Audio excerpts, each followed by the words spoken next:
Yo guys, what is going on? JPS back for another video, and today we are going to be reacting to a perfect video for where I'm at right now. This one is called Britain, What to Know Before You Visit the UK. It's from Walter's World. Love this guy. I've watched some of his videos in the past.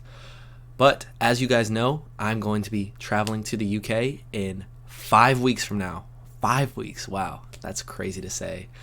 And I have a lot to catch up on. I need to learn some things. I feel very unprepared right now, so hopefully this will help me a bit. Make sure you guys hit that like button, hit subscribe, comment some more things and resources for me to check out down below before I visit. Consider joining my Patreon, link in the description, and let's get right into this.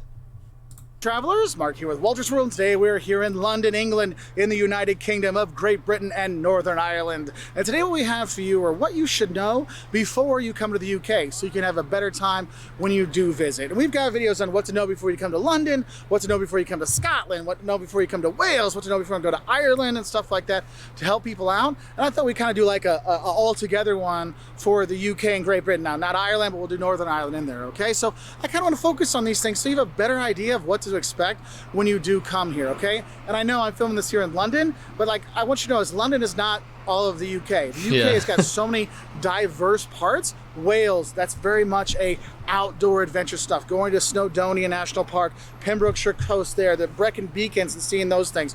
Going up to Scotland and seeing the Isle of Skye and the waterfalls and all the stuff up there, the Highlands and the castles is just so beautiful. If you're going to the Midlands, you see the stately homes and stuff like that. There's a lot of really great stuff to see throughout the United Kingdom, not just here in London. So that's the first thing is make sure you're getting out to London to go explore. Oh yeah. Even if you can only do day trips, sometimes long day trips to go see Stonehenge or Bath or getting down to Brighton and stuff like that, you can do those.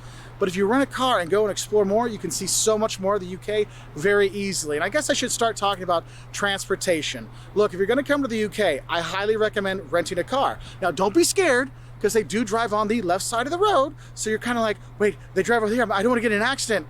It can be a bit hair-raising at first, but I'll be honest, after about half an hour, you're totally used to the roundabouts and driving on the other side of the road, that you get used to it, okay? And the thing is, to go see the villages and go see the sights and the castles and the ruins and the palaces and stuff like that, you really need to have your own car to really get around and enjoy the UK. So I want to put that out there. Now, one thing I'll say though is if you don't want to rent a car, you can use public transportation here very easily. There's a huge bus system, there's a huge train system that will get you where you want to go. By train. I will say though, the bus system is the cheapest way to go. The trains can be very pricey, okay? So if you want to do a day trip, maybe do a return trip and not spend the night, because then it's actually a lot cheaper to just go back and forth. But just know you do have those options. Now, bro, the trains are not expensive. I got my Brit Rail pass where I can go Wales, England, and Scotland, and it was less than £150 just for me for 8 days. Tell me that's expensive. That's a good deal for me.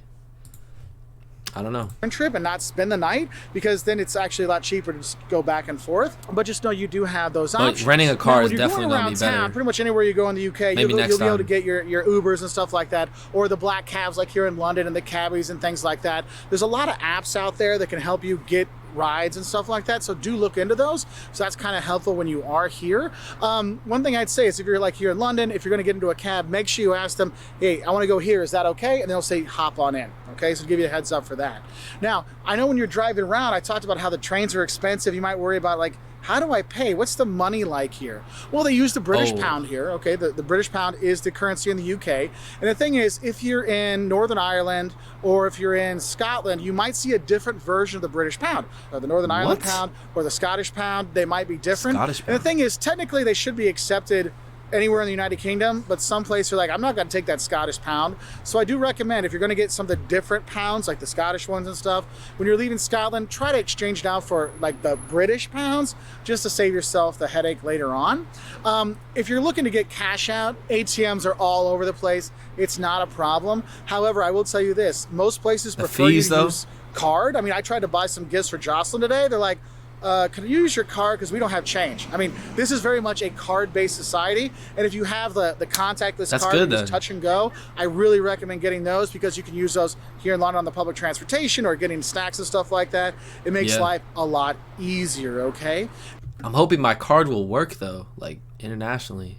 Probably will if I tell my bank. Now, if you're going to be coming with money from other countries, if you're in the bigger cities, there are exchange houses, so it's not hard to exchange money, airports and stuff like that. It's not too bad. If you're in the backwoods or if you're out exploring and driving around, then it does get a little more complicated, okay? So that's why I say is make sure you let your local bank know that you're going to be traveling so you can take money out on your home bank ATM at ATMs that are at banks here. That's going to be probably your best exchange rate, okay?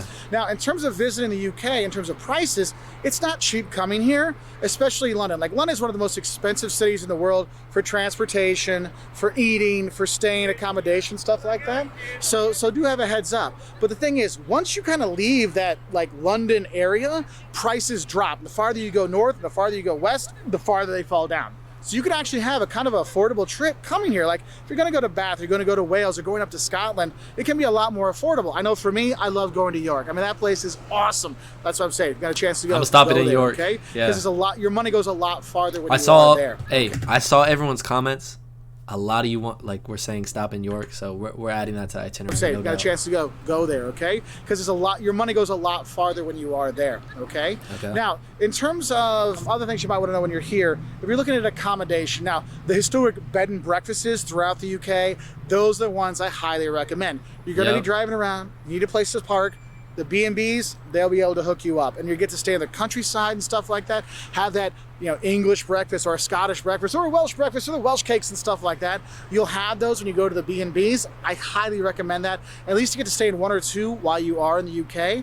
And the thing is sometimes you can't do that. Like, in London, it's a little bit tougher to find a B&B, or in Manchester. So there are hotels, there are chain hotels, no problem. I'm here for a convention. Am I going to try black pudding? At a DoubleTree, because that's at the convention center. So you do have those options there. I will say, make sure when you're booking your rooms, if you're coming as a family, put how many kids you have and adults, because you just do that kind of like the traditional, just, I want a hotel room. They might only give you like a one bedroom, like with one bed, and if you need more space, you might want to let them know that so everything can be taken care of. Now, if you're going to be here, you're probably going to say, hey, Mark, what do I eat when I'm here? One thing that's cool about the UK is you have a lot of mixtures of people from all over Europe and all over the world here, so you have a lot of really good food. I mean, I know it sounds crazy. You think, Britain, food, good? What? That's crazy. Oh no, the foodie revolution has really come to Britain, and you can eat really well, and you can have great international fare. The Indian food here is fantastic. You can get all kinds of good stuff there. But I know most people, when they come here, they want to think of like the British food, and we have a whole video on food in England that'll just kind of help you out there, and I do recommend you checking it out. But like breakfast, yes, you're going to have your full English breakfast with the beans and the tomato and stuff like that, and the eggs and the bacon and things like that. You will have that. But when you're going around during the day, kind of like the staple British stuff, you might get a beef burger, or you might get a meat pie, or a chicken pie, or something like that. Also, fish and chips from a chippy is kind of a traditional thing to have when you are here. And you can eat at the pubs when you're here. You can go to restaurants. There's just tons of options out there. In terms of tipping, I would say like 10% tipping is fine here. If you're at the pub, usually you don't really tip at the pub. You just tip at the restaurants. When you are drinking your beer here, you can get cold beer and you can get not as cold beer. And you notice the ales are the ones that aren't as cold. And what they actually do is they pull the beer, they pump it out. Okay, so it gets pumped out for you. That's an ale. Those are my favorite ones here. But if you want other beers, it's no problem. If you're up in Scotland, of course, have the whiskey and things like that. There's some really good stuff. And the thing is, wherever you're going, like if you're on the coast, have the fish pies, have the mussels and stuff like that. You can eat really well. And the thing is, throughout the UK, there actually are some regional specialties. And yes, I could say like haggis and my mouth's watering. Mars bars in Scotland. But there's actually like really good, I mean, those actually are pretty good, I'm not gonna lie to you.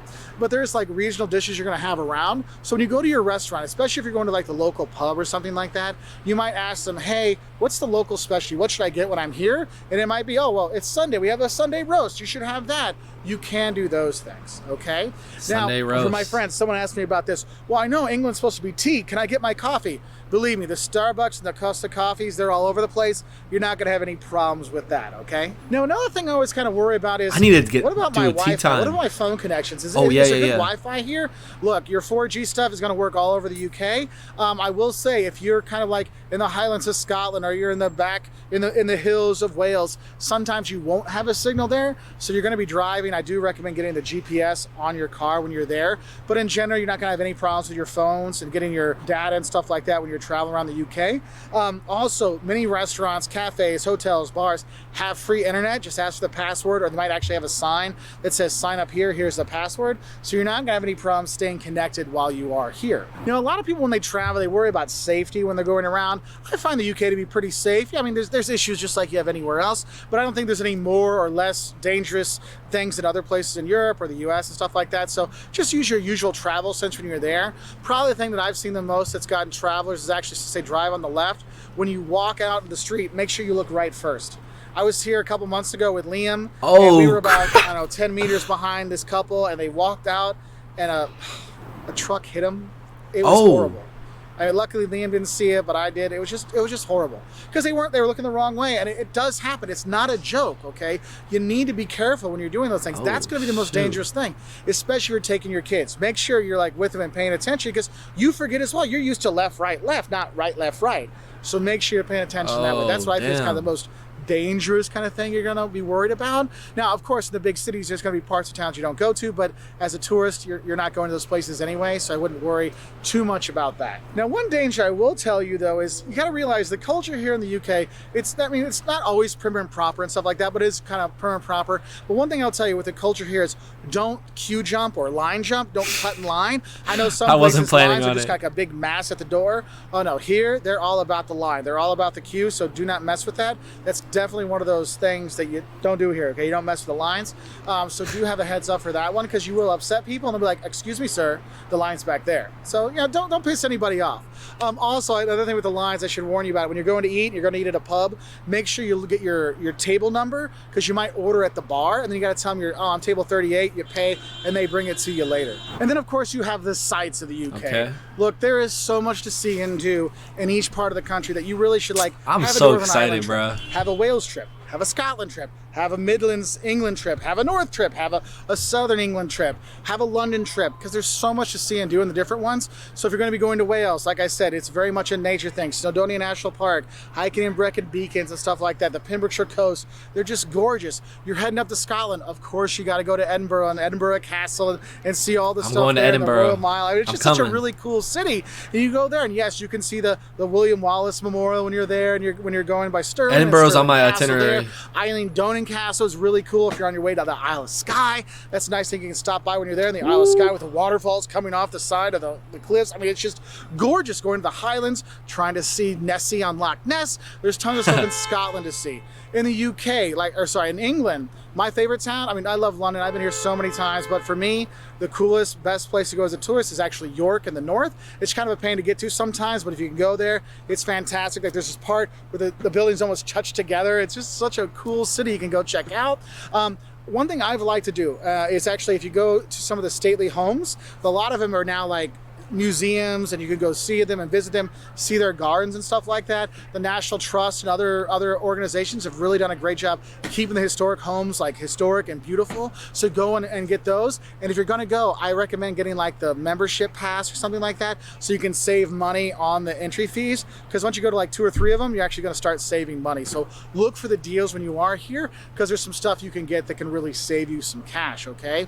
Now, some other great places to go. I mean, Jocelyn's favorite town though is Bath. And when you go to Bath, you have the Roman baths. I'm going to Bath too. But for me, like you see the Royal Crescent there and you see the architecture there, the Georgian architecture in Bath. It's just so gorgeous. Maybe we'll go down to Brighton and go down there and see the palace there. And it's just really cool. All the different things you have to see and do when you are here. Seeing the cliffs of Dover, going to Canterbury and seeing they have all the silly stuff like the animatronic Canterbury Tales things. They have those things too. But it's a cool city to check out. Go to other places throughout the country. Going to the Peak District, going there. Going to the Lake District. There's all these little districts you can go and enjoy and have a great time. Heck, just go spend some time in Kent, the Garden of England. They have all these really cool places you can see and visit when you're here. So don't just stay in London. Go out and explore the UK because there's so much to enjoy and see when you are here. I've been here dozens of times for good reason because I really have enjoyed it. I brought my family here. I brought my parents here. I brought my friends here. I brought ex-girlfriends here. I brought all kinds of people here because everybody has come. We've always had a great time. So I hope you have a great time too